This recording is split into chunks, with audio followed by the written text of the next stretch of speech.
How are y'all?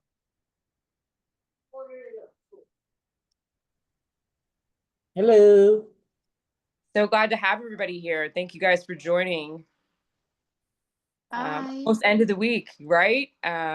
So we're so glad to have everyone. I think we were just kind of giving everybody a few seconds to pop in. All right, looks like everybody's kind of getting situated, but as people sort of trickle in here, welcome everyone. My name is Shauna Elgin. I'm so glad to be here today with our great partner, Jeeva.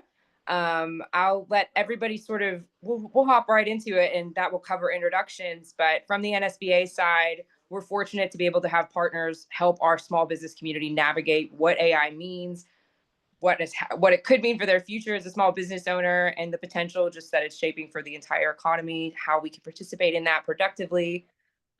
Rachel and G, I think we can sort of get into it. If y'all want to say a quick introduction, and then Rachel will take us away with a quick overview of what's happening on Capitol Hill AI wise.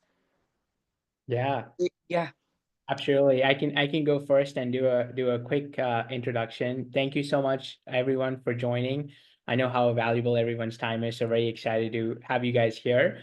I'm Gaurav Bhattacharya. I'm the CEO and founder of Jeeva.ai, and we are a startup. So we are also a small business, and we are a fast-growing company that creates these AI agents for other small businesses to use, so we can automate a lot of the back office, back end heavy tasks and workflows that you all are doing in your business. We're very focused on go to market, so sales and marketing is our sweet spot. But that's a little bit about us. We're based in California, where all the kind of the AI buzz is, and I'm very excited to talk about, kind of uncover some of the myths of AI, but also talk about how we can actually use it in our day to day to be more effective, more efficient, grow without growing our expenses. And that's kind of what my core focus would be today.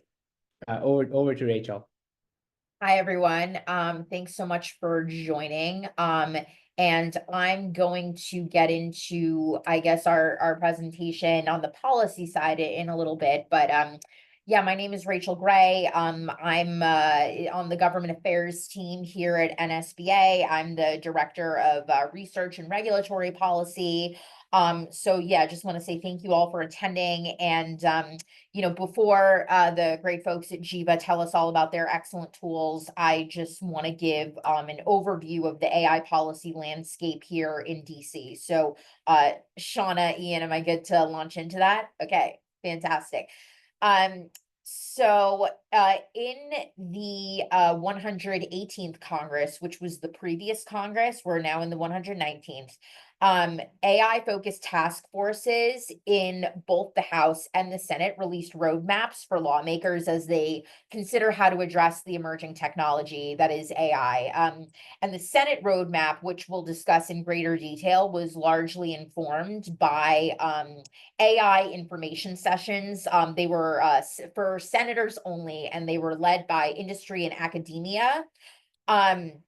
And so that's a great segue into the bipartisan Senate AI working group, which was led by now Senate Minority Leader Chuck Schumer and Senators Mike Rounds, Martin Heinrich, and Todd Young. So, these are all really leaders within the upper chamber on the issue of AI. So they released their roadmap for AI policy in May 2024. And as you can see, they recommended that lawmakers with respect to small businesses work with the Department of Commerce and other agencies to increase access to tools for AI companies to use for testing. They want lawmakers to work with commerce and other agencies to conduct outreach to small businesses to ensure AI tools meet their needs. They want lawmakers to identify ways in which SBA and its partners can support small businesses in using AI, innovating and providing AI-related products and services. And this is a key thing right here that we'll get into a little bit later. The roadmap encouraged lawmakers to clarify that business software and cloud computing services are allowable expenses under SBA's 7A loan program. So let's go to the next slide. Thank you. So the House has their own AI task force, again, bipartisan task force. It's co-chaired by Representatives Jay Obernolte and Ted Lieu. They released their report on AI a little bit more recently in December 2024. And in the roadmap, the task force recommended that lawmakers support small business AI R&D, promote AI literacy in cooperation with SBA, to ensure small business access to knowledge and resources related to AI.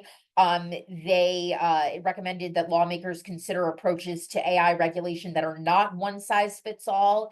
And they recommended that lawmakers provide resources for small business AI adoption. So definitely some intersection between the House Bipartisan AI Task Force report and that of the Senate. And let's see, I think we can go to our next slide. And I should also note, by the way, that we are sending a letter to the House AI Task Force, we meaning NSBA, outlining some of our own recommendations for how small businesses can be ensured full inclusion in an AI-driven economy. And so in the new Congress, because we're now in the 119th Congress, here are kind of some of the new bills that have been introduced that could impact small businesses. Again, it's very early on in this new Congress, so we obviously expect to see plenty more legislation be introduced. But one thing that I do want to flag is the Small Business Technological Act of 2025. So that was actually a product of the 118th Congress, and it was just reintroduced. And so the provisions of this bill were recommended in the Senate AI Working Group's report. And, NSBA is really looking forward to seeing how this legislation advances, develops, et cetera. We can go to the next slide. Great. So, in addition to there being a new Congress, there's obviously also a new administration. And so on his first day back in office on January 20th, President Trump rescinded the Biden administration's executive order on the safe, secure, and trustworthy development and use of AI.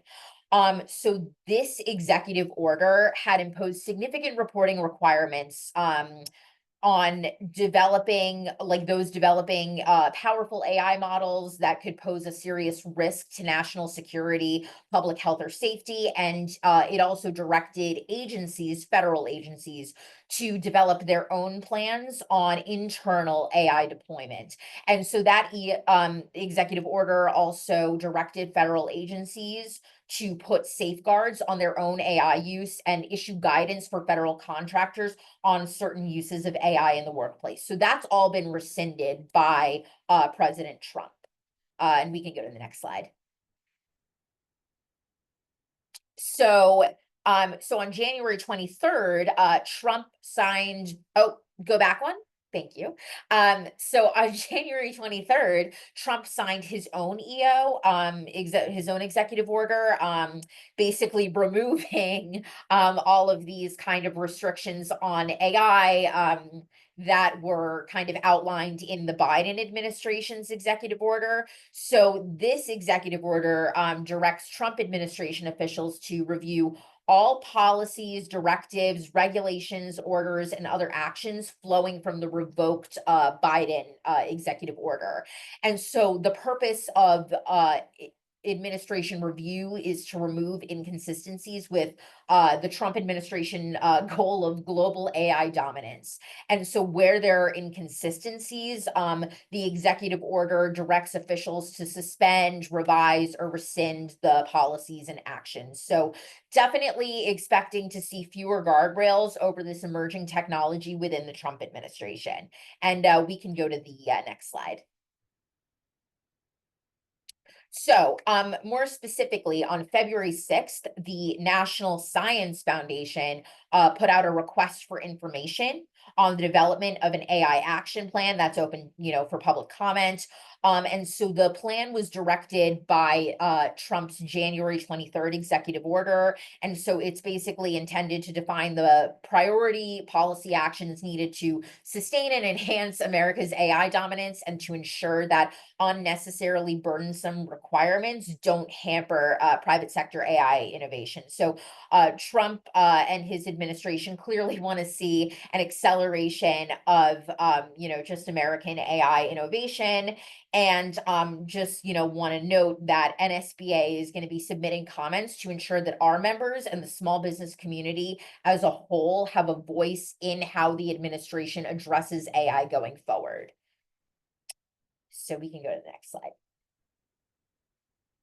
So again, just in summary, NSBA, we're actively engaging in the AI policy landscape. We're committed to providing a voice for small business as Congress and the Trump administration contemplate AI policy. And as exemplified by Jeeva, we're working with great partners to support, our members' journeys through AI development. And if you have any questions, particularly about like AI policy, feel free to reach out to me. My email is on this slide.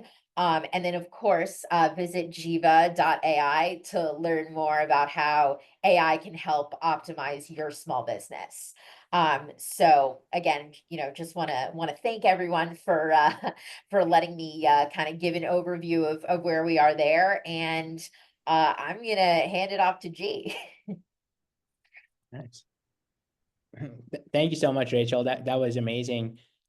Before we move on, do you guys have any questions for Rachel? That was very impactful. Yeah, gee, thank you to that point as well. If you have any questions, feel free to pop them in the chat. We're keeping an eye on that, and we want this to be a conversation. Rachel, to your point of downloading us all on the latest developments there's always something new to be learning, and we've got to keep the conversation going together. So feel free to pop in. We've got kind of a designated portion at the end where we'll get to some questions. We've got a couple of other things to cover here. But gee, maybe talk to our members a little bit about the state of AI. And, I know that this might be a lot to cover in 20 minutes, but just kind of what it means for small business and how things are sort of shaping up.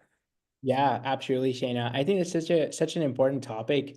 And I truly believe that a lot of the AI development so far has only helped large companies.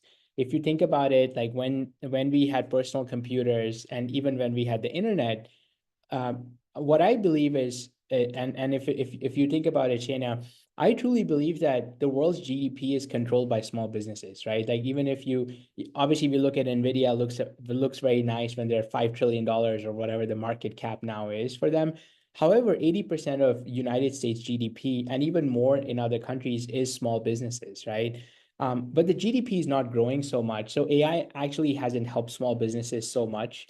But what I do believe is it's gonna come in a way that AI is gonna be everywhere and it's gonna benefit small businesses the most. Like I truly believe that it is going to be so impactful for small businesses where you have the ability to have an AI consultant who works with you 24/7, 7 days a week without needing to take breaks and is constantly helping you improve either your sales, your marketing efforts, your customer service, or your product development, or your accounting. And that's what I truly believe AI is going towards. It's not there yet, but that would be the true ultimate opportunity for small businesses to thrive without adding another 10, 20, 30, 40, 50 people. And you can continue growing your revenue and your growth without having the need for so many people. So that's the topic that I'm really interested about. And that's kind of what I've been seeing. And I would love to get feedback from others too and see like if people are using AI already in their workflow. I think that could be really interesting.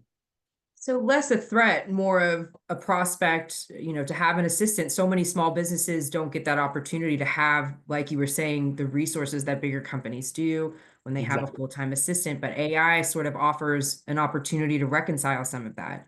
I truly believe it. And what's going to happen is the cost of AI is going down significantly as US has all these initiatives with more power plants and energy, the cost of energy going down. So that's kind of my belief. And I would love to get some feedback too. I see some people here, like if I just ask the audience a question, like, is anyone using AI every day? Like, are we using ChatGPT at all? Like, who's using it? Maybe I'll ask Andrea unmuted herself. Are you using ChatGPT or some kind of AI every day? Yes, I am a brand and marketing company, and I use it for social media posts. I use it for content development. And then Nice. I actually also use it now. It's been integrated into my workflow around, because I do promotional products. So finding promotional products for particular events for Yeah. my customers who are looking for certain things. So yeah, I'm starting to integrate it. And my goal is exactly what you shared, to use AI so I can sort of give myself a little bit more runway before I need to hire. Yeah. And then also still be able to focus on those revenue generating tasks, Mhm. because those non-revenue generating tasks always take up a good portion of your day. Yeah, totally. That's so interesting. And I also saw Kenneth went off mute. Like, do you use Yeah, AI every yeah. I'm actually working on a new development mobile application. My business name Coded. I'm actually working on a new development using AI analytics. I was actually using thinking about using a third party, but I wanted to actually make my own AI analytics. So I actually got some tools working with SBIR Innovate. They use got some AI tools. But yeah, I wanted to use the AI analytics to protect my business data. Nice. Okay, very cool. That's awesome.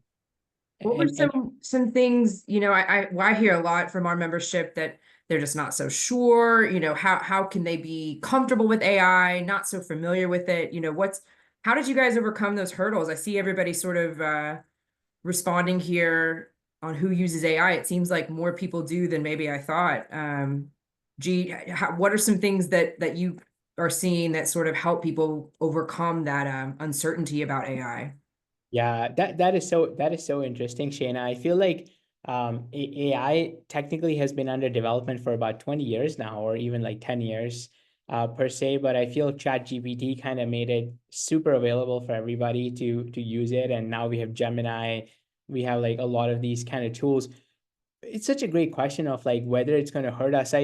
There's a topic that I hear a lot is like, oh, everyone, like, you wouldn't need more people, right? Which is like a big fear that we have, is like, hey, we're going to get replaced by AI, then job market will go down. Super interesting concept. I really believe that if a business is doing well, you'll always end up hiring more people, right? Like if your revenue is growing, there's an argument where people are like, oh, we don't need people anymore, we don't need sales reps, or we won't need engineers anymore. I feel we'll always need people, because AI is never going to be good enough to replace people. But can it over, like, I think Andrea was saying this, right? Can it help me do some of the manual, repetitive, boring tasks so that I can focus on like closing more deals or serving my customers better? I think that's the core use case of AI, and I think that's where it helps the most. I think the other argument is like data security and privacy. I feel some of these tools that are like, I know DeepSeek got really famous. I don't know if some of you downloaded DeepSeek and try to like play around with it, but I know a lot of the data was governed in China, and it's a very new startup. But some of the companies that like from Microsoft Azure or AWS, they actually have versions of these models where you can use it inside their environment for the same cost, but it's much more secure. So that would be one recommendation. So if you guys are using, let's say, ChatGPT in your business, you can work with AWS or Azure or Microsoft to sign up for ChatGPT. This would make it much more safer, much more like protect your data. And like, that's one thing that we've been seeing. I don't know if does that make sense, Shayna? Like, am I answering your Oh question? yeah. I think that really the long and short of it is give it a try. I think more people are pleasantly surprised than not. I find myself being irritated that the pop-up comes up sometimes in my email, but then I find myself using the AI suggested feature and actually benefiting from it. So, it's interesting that that's sort of where we're at culturally, warming up to the concept, becoming more familiar with the tools. I think Jeeva has made it so approachable as well for what you guys are offering. Regina, you have your hand up. Thank you so much for that's so polite of you. Feel free to just jump in as well, but please, what did you have something you wanted to contribute? Yes, I wanted to ask G, You know, you mentioned AWS and Microsoft, and Yeah. you know, the topic of cybersecurity is obviously very important, especially in health tech. And a lot of times, though, you see them have a disclaimer that says, you know, the data is being collected, and that and I feel like that is just a little bit, it makes it a little bit more something to think about. How do you protect beyond that when you're looking at, you know, HPI, you know what I mean? And but you do want to use generative AI. You do want to use those tools because there's definitely a function. Yeah. So Regina, if let's say if you're just using ChatGPT or Gemini and you know you're on the free version, then there's no protection of your data, right? Exactly. Yeah, I've read all these documents. However, let's say if you do have a product and if you're working and building something and you use the API version, I don't know if I Okay. saw it in chat, but let's say if you have a software product or some kind of service, and if Uh-huh. you reach out to OpenAI directly and you have a service agreement with them where you're using some of their models through an API, right? Okay. Like you're using their backend, Yeah. then you have all these protections built in where they would only save your data for about 30 days. They're HIPAA compliant, they're SOC 2 compliant, they're GDPR compliant, and they would not use your data in particularly for training. But if you're Okay. on GPT and you're on Gemini, it's fair game basically, right? Nice. Yeah, if Yeah. you're on there, if you put something on there, I always tell, like, I see a lot of my colleagues, you know, sometimes like put in like their like banking information, right? You just upload it, like do some math for me. I'm like, don't do that because now I know Yeah. anything about how much money you have and what's your social security number. But if you do Yeah. the same thing on an API, it's very protected and they have these compliance and laws and rules that they're following too. So I feel healthcare would be the last adopting kind of like free flowing AI, especially for patient experience kind of functions. Right. But if it's anything for like if you think about like there's a lot of disease and exploration of like Yeah. new vaccines for Yes. those reasons, AI is doing really, really well, and I think it's working very well. But I think when it comes to patient data, it's going to take, I think, a few years when everyone's comfortable using it, in my opinion. Yeah, and my particular, I'm a co-founder and startup as well, and I definitely want to you know, include the AI and machine learning and all of that, and so it's very interesting as we're developing it to look at, you know, to know that as long as there's API involved, that offers some protection. Thank you. Yeah, for sure, for sure. Regina, to that point, NSBA is a resource to Congress in the Okay. membership that we represent. We have such a diverse range of members, one in almost every congressional district, if not every congressional district already, all 50 states, almost every industry represented. So they come to us looking for insights and context like you all are providing here in this conversation, here in the chat. That stuff will be vital as those policies, as G and as Rachel were mentioning, continue to take shape. You know, I think that there's such a gap in being able to contextualize what it means to have digital extensions of our existence as humans, and not to make it so, you know, esoteric or metaphorical. I mean, because these are real tangible tools that we're able to play with and capitalize on right now. You know, G, I think your point on how it can revolutionize industries is pretty fascinating. Healthcare being one, and one in particular that could really benefit from it. But in addition to healthcare and marketing, are you kind of seeing trends in where it's developing or taking a strong focus, maybe finance, access to capital, how sort of AI decisions might be affecting how people are able to do banking, let's say? Oh, I mean, it's. I think it's going to be everywhere. But finance is such a big, very strong topic. Like as a matter of fact, I was just playing around with a new AI system this morning that helps you predict like which stock is going to break out this morning, and I was like, fascinating how it works. It's obviously not as good. Like algorithms in trading have been everywhere, but there's startups that are working on predicting, you know, your cash flow, helping you give tax breaks and tax incentives. Like one of the things that if you file through a CPA or TurboTax, you never get like tax advisory, right? You're always like, hey, here's what it is. But I was working with this new AI tool for my 2024 taxes, and it was telling me where all the breaks that are available for me, like it was so smart. I was able to upload a lot. But again, like I had to trust it because it's a startup. I'm a little bit more risk.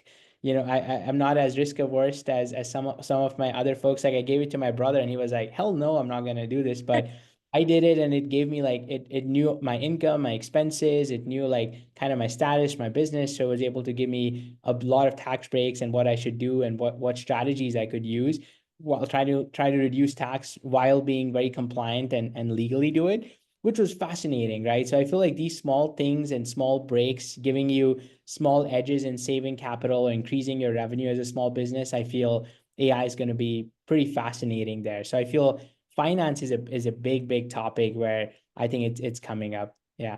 Michelle, I was just literally thinking of this, what it's called. It's kind of, I'm losing what the exact term was, but I'll get back to you. It was a new startup. I'll get back to you. I think it was, There's one every day. I mean, it's yeah, it was one every day. There's it's impressive, and I think that that's just speaks to the potential that people understand. People who might be smarter than me who understand the potential of how it can serve a greater purpose.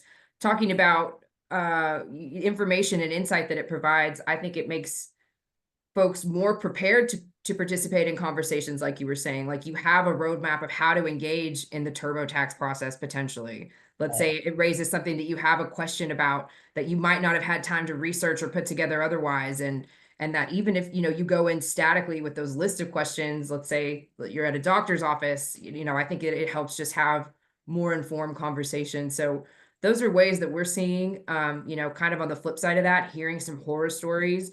And one that we are unfortunately hearing, I think, too much of has to do with debanking.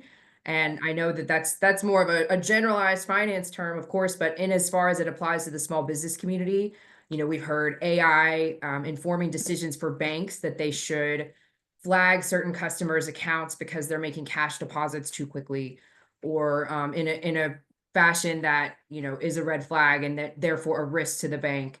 What are you hearing about that, and kind of what are you what's your advice maybe for NSBA, and as far as we continue conversations to enact safeguards to prevent small business from having to go to the bank and say, hey, I'm actually not money laundering, I'm just a small business and get paid in cash frequently. I mean, that's no, a that headache we want to avoid. that is such an important topic, and I do feel that a lot of these systems cannot be on fully autopilot yet. I think a lot of these systems have to be on a co-pilot kind of decision. On the flip side, I've actually heard some of the newer banks and newer financial institutes, like we applied for a venture debt or a venture credit recently. And we worked through Silicon Valley Bank, which works with tons of small businesses. And if you've heard of SVB, they've had their issues in the past, but they're doing really well now, right? And we went through, and they had an AI system where they put in like our cash flow and kind of potential and let the AI decide through it. And it took us a day or two when we got approved for a millions of dollars of credit very easily. And they were laughing. They were saying that we would, in the past, we had a whole credit team. They would go back and forth and they would try to see risk and adjustment. But all of this is done with AI. So on the flip side, it also got us approved pretty quickly, which was fascinating. And I feel like if the same credit profile was sent to a team of creditors, they would be much more risk averse. So that's also fascinating. And there's like pros and cons to it. But I feel these systems cannot be left on autopilot completely, and they have to be monitored, right? Like, especially for the folks who are using it, I think sales and marketing is like the easiest use case for using AI, but you still cannot have AI completely on autopilot because it does hallucinate. There's a big problem of, we call it hallucinations, where it can get very creative and it can make stuff up, which is really unfortunate. But the beauty of AI is like it's called generative AI for a reason, because it's the whole purpose of AI in generative AI is to generate new things.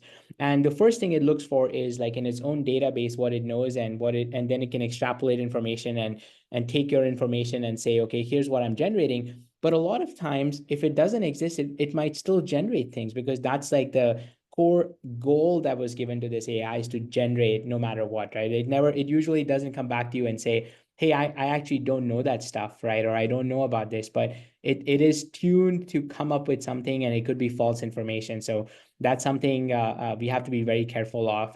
And there was one of the AI scientists from Google was talking about this, that this is actually not a bug. It's a feature for generative AI. It's built to create stuff from the ground up, but it can also create fake information. And I think that's a pretty big reason. Like one of the new trends in AI is AI voice, and we're also diving into it. And once I do a demo of Jeeva, I can show people. But a big problem that's happening is AI voice calls now. I bet like people are making prank calls, but at the same time, you could get calls from the IRS, which are not true, right? And they sound very genuine. And I think that's something that is like on the flip side of the generative process, but there's a lot of like misrepresentation and that could happen. I don't know if anyone has had experience. I would love to hear like any like negative effects of AI where you were caught in a scam or something like that. Like I'm sure you come across, but did anyone come across something like this? Kurt, I saw you come on camera and you turned off your audio. Yeah, did you have something to contribute? Well, I'm in the insurance world, G, on the cyber insurance side of it, and I know that our colleagues in that industry are real concerned because phishing and ransomware continue to have frequency and severity.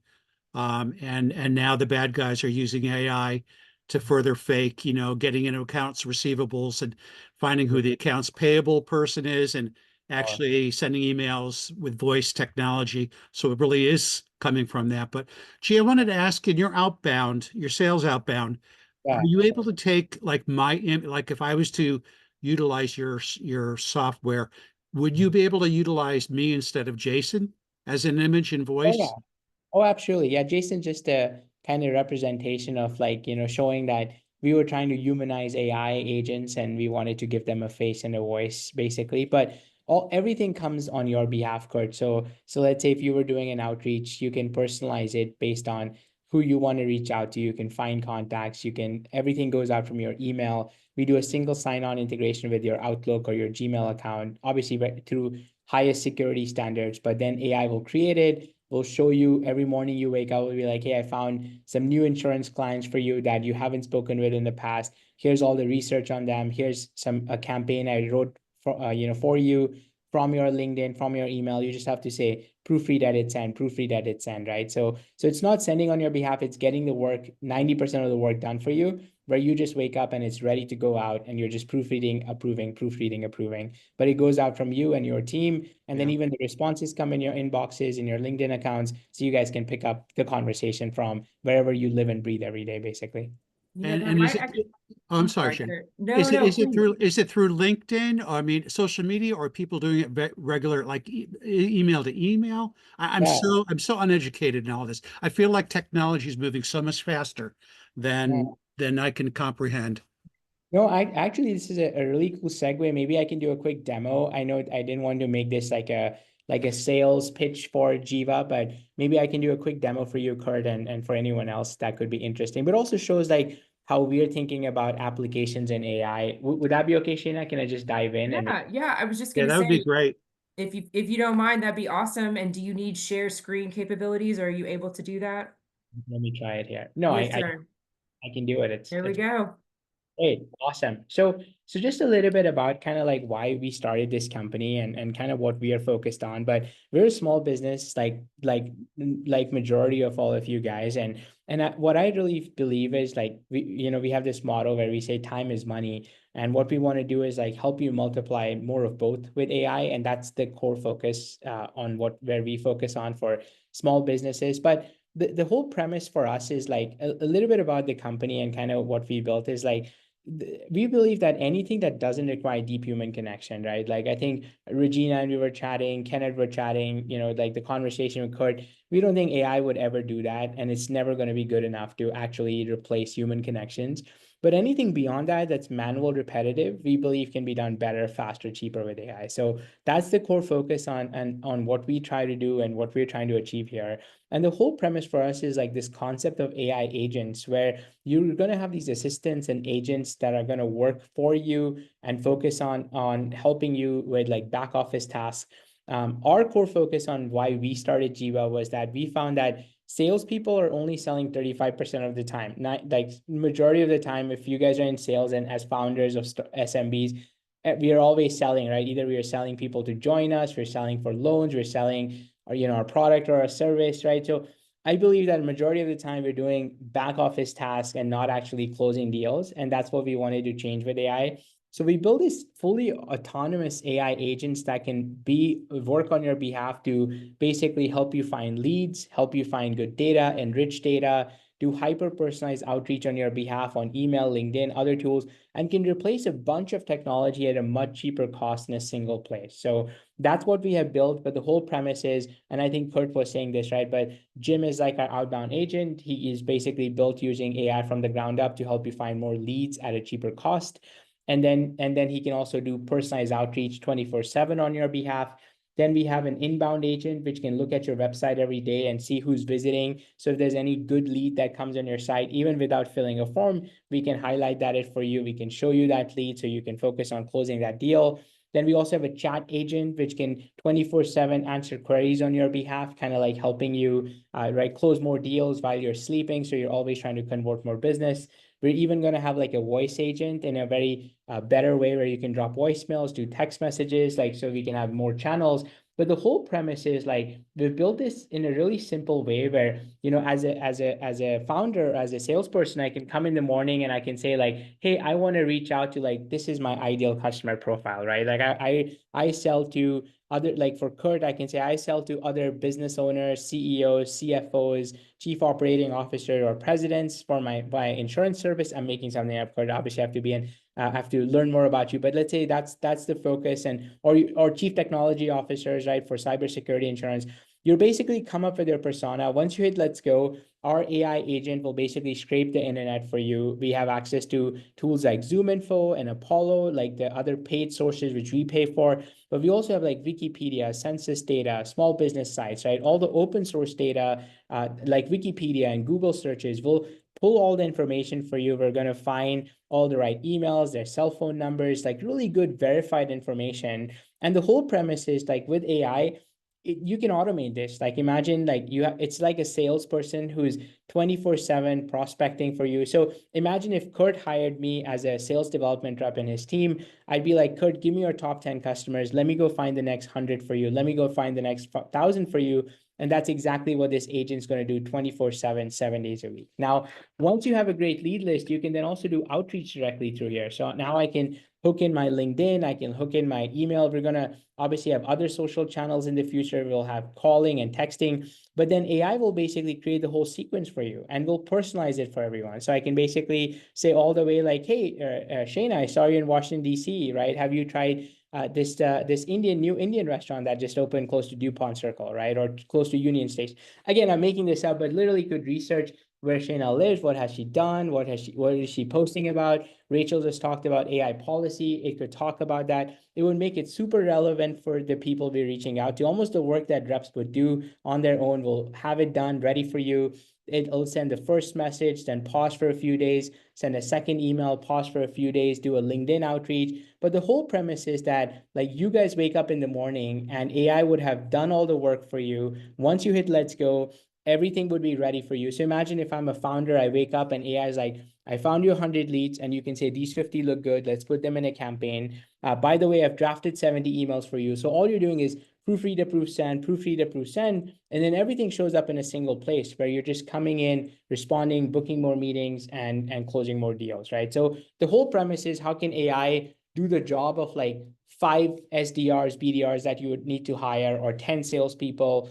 In the future, will also reduce the need for having so many marketing, or for marketing agencies could be perfect. But the whole premise is how can you grow without growing, needing to expand the team, right? Usually in the rule of business is if you have to double revenue, you have to always double workforce, right? That happens everywhere. From going from 5 million to 10 to 20, you have to also grow from 5 to 10 to 20, 30 people. But for small businesses, it's not super easy because we don't have the capital, right? That we don't have the reserves already to invest in a lot of people because revenues always follow later. But the goal is with AI, you can basically under-invest, right? You could just have 2 or 3 people and make them superhumans, right? To have them do the work of 20 people and still keep growing and be profitable. And that's why we started this company and kind of what we're focused on. So let me pause here. I feel like I've blabbered on for 30 minutes straight. So I don't know if that answered your question, Kurt, but happy to take any other questions. about Jeeva, but also about anything else with AI too. Andrea, I see your hands actually raised now. Hi. My actual hands, yes. So many questions. So the first thing is I've kind of felt this or seen this because people are using AI to reach out to me, right? At Yeah, there's some of point, you need to feel more human.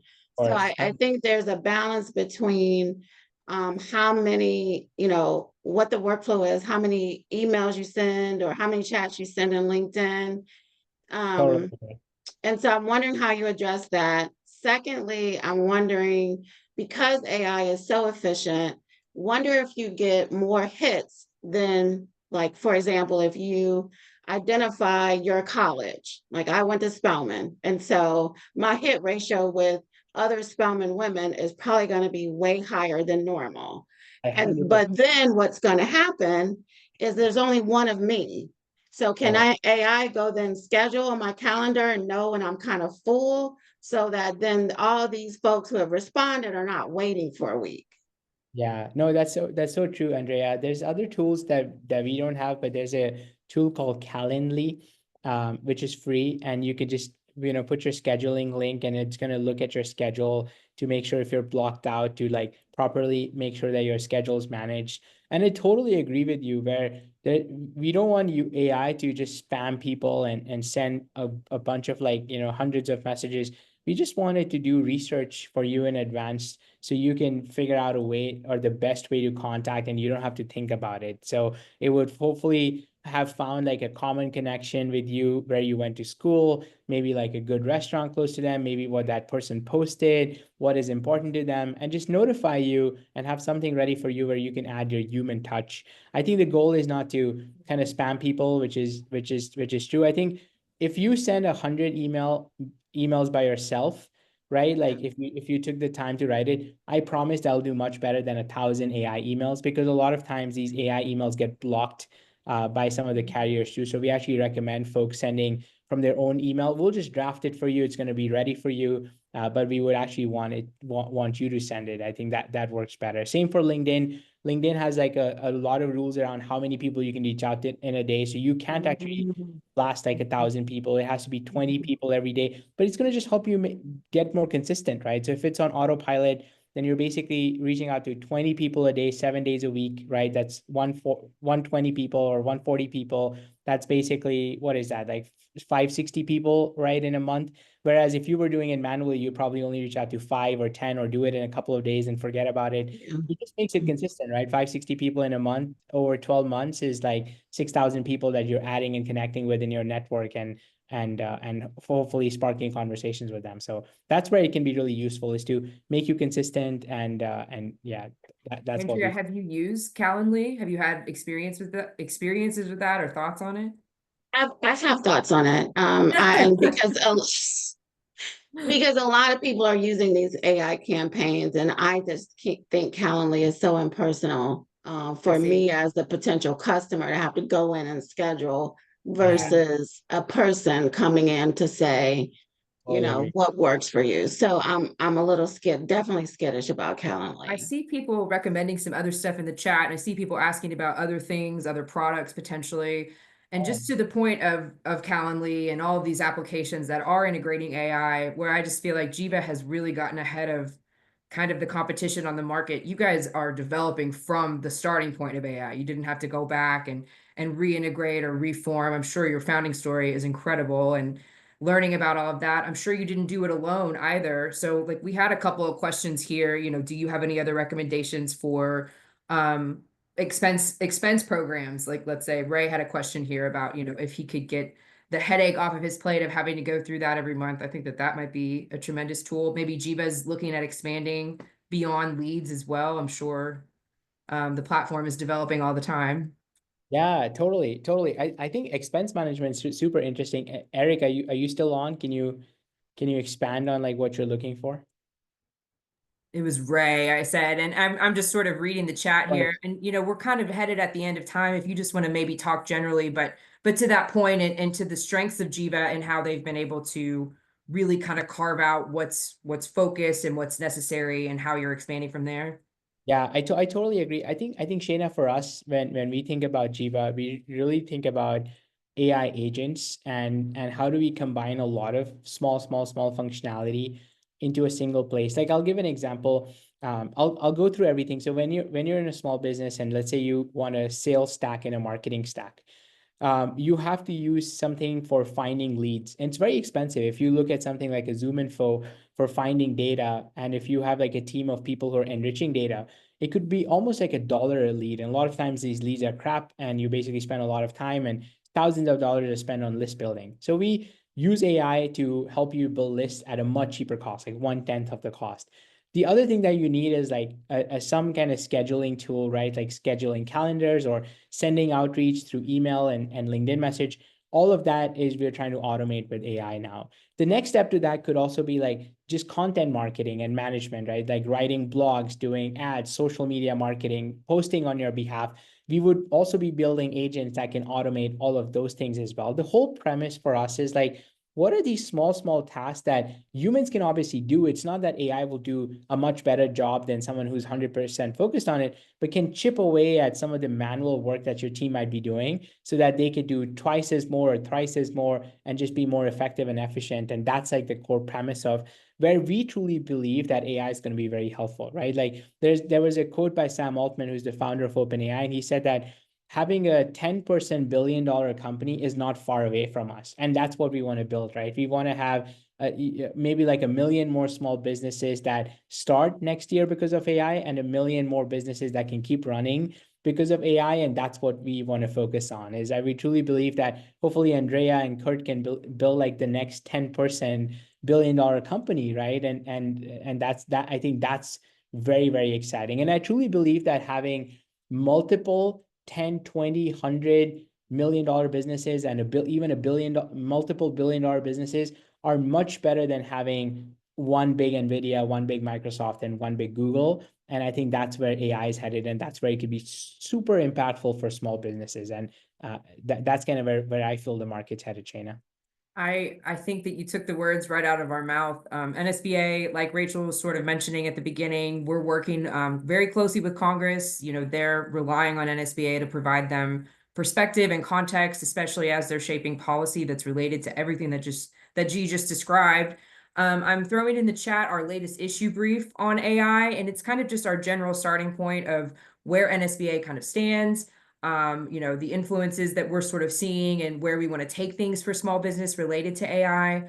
Jeeva has made this such an approachable subject for our members as well. So we really want to thank you guys so much for valuing the diversity that small business brings to the table and the innovation that it incites just inherently by that diversity. So we're so thankful for that. We hope that we can kind of continue these conversations with you guys. Taylor, I guess you can kind of close us out here if you don't mind to be our last question, but yeah, thank you. Yeah, I was just going to say I speak a lot on AI regularly, but it's important to just kind of question the outputs that you get from it. AI, at the end of the day, it's software, and who writes software? It's us humans. We make mistakes. It's trained on data that's created by us. It's going to create mistakes. I did a presentation last week, and I was showing a vulnerability that still exists in all the AI models, where you can get it to answer any question you want. If you wanted to know how to make methamphetamine, it literally will tell you how to make methamphetamine. You want to code you malware, it will code you malware. So there's a lot of different mistakes that it will make. It's a powerful tool, but it's just that it's very much a tool. Those are really good thoughts. Like the internet, right? There's like a really positive kind of aspect to having the internet, and there's a very dark side of the internet. And I think that's super true. So you're saying, Taylor, I don't have to watch Breaking Bad anymore. I can just ask ChatGPT. Okay. You literally right now, I'm not going to share the vulnerability, but yes, you can straight up ask ChatGPT how to make methamphetamine, and it will tell you step by step This is a disclaimer that NSBA does not endorse making methamphetamine. But Taylor, your point is well said and well received, and something that G, you were very candid about, that there's power in this vulnerability and there's danger in this vulnerability, and how small business can shape what that looks like. I think that we're in a really powerful position, really a lot of potential there for us to tap into. And We really appreciate you guys shaping this conversation with us, Jeeva especially, and our members. Thank you all. And if you're not an NSBA member and you're on this call, we're so glad you're here, and we hope that you'll be able to join NSBA. Surely we'll have additional conversations on AI and technology as we advance things here. G, did we cover everything? Is there anything you kind of want to close us out with? Yeah, I think this was perfect. I think NSBA, what you guys are doing on the policy side is just so important because we were just having this conversation before we started, but we were saying that social media was one aspect which started and grew like crazy without having any policy around it, any reservations. And we see a lot of the negative effects on, especially on children and kids, right? In our generation, especially. So I believe that if we can get in front of this with AI and really have like our voices heard on on the government side, I think that would be very, very powerful, very impactful. So very proud of the work NSBA is doing. We're very excited to be having NSBA as a customer actually, and also as a big partner. If you guys are not members yet, would highly recommend you consider joining. Man, we didn't even ask him to make that plug. Thank you, G. That means a lot. We really appreciate all of you guys. And we're going to share these slides. Rachel's contact info is in the additional slides that we'll share, and you can always reach us on our website. We really appreciate y'all, and we'll see you again for the next one. Okay, everybody have a good day. Thank you. I Thanks. appreciate you.